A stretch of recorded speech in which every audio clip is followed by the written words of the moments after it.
Hey, Genesis family, Josh here. I just wanted to catch up with you this week, offer you some encouragement as we head into the weekend.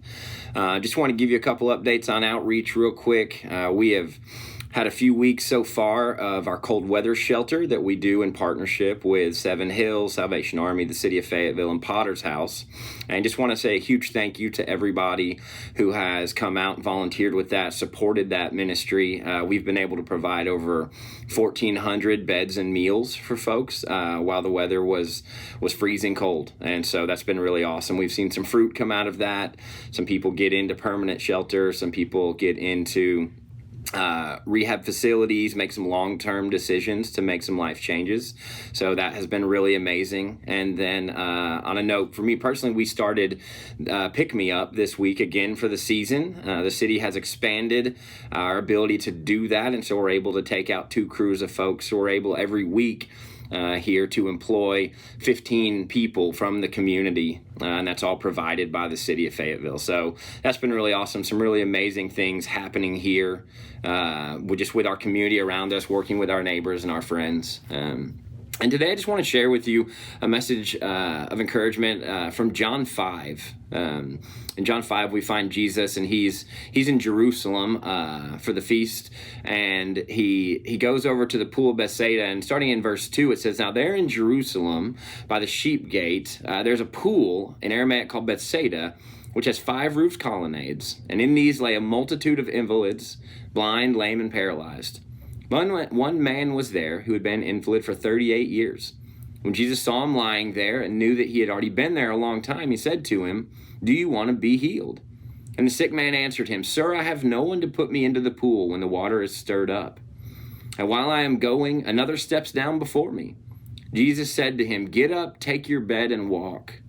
And at once the man was healed, and he took up his bed and walked." And there's a couple things here that stick out to me that I think are really applicable to the work that we do in the outreach department with our community development stuff. Jesus finds this man. He's been laying by the pool there for 38 years. And so he's been there. He's paralyzed and he can't move. And so he's dependent on the community around him to support him. And he's waiting there to get into the pool to be healed. And so Jesus approaches him, and the first thing that Jesus says, which I think is really important, is he asks him a question. He says, "Do you want to be healed? Do you want to be made well?" And I think that's really important because in the work that we do, especially on the outreach side of things, we have to ask that question. I think we make an assumption that everyone wants to be made well and wants to be healed, and that isn't always the truth. And if you notice, when Jesus asks the man that question, his response is not yes. His response is to offer all of the reasons why he is not yet healed. And so we as people, we tend to get trapped in the cycles we live in. We tend to get trapped in our own poverty of soul, in our own disabilities that either society or we have put on ourselves. And he begins to make excuses. He says, I would love to be made healed essentially, but every time I try to go down, someone gets in front of me. There's nobody here to help me. All of the common answers that we hear when we do the work that we do. But Jesus is bigger than all of those things. Jesus is bigger than the obstacles that are in his way. And so Jesus says, "Get up, take up your bed, and walk." And so what's happening here is Jesus is inviting him into his own healing. Jesus says, "I'm going to give you some instructions, and if you follow them, then you will be healed." And it says immediately, once the man was healed, he took up his bed and he walked. And so what happens here is Jesus approaches the man. He offers him a solution. The man relies basically on the things that he's already known, which is that I can't be fixed, I can't be healed. And Jesus answers that with a miracle.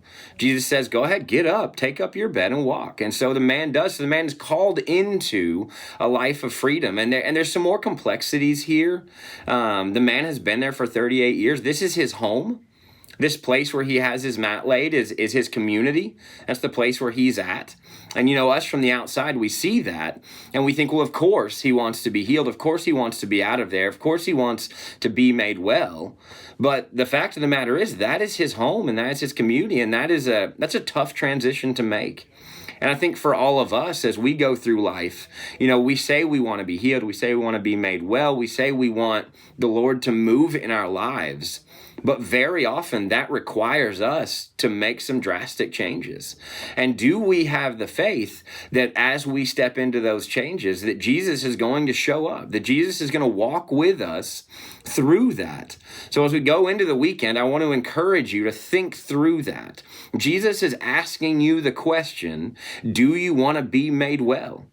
And how are you going to respond to that? How am I going to respond to that? Are we going to approach Jesus and say, well, here's all the reasons why I can't be made well? Or are we going to take up our mat and walk? So have a great weekend. We love you, Genesis family, and we'll see you soon.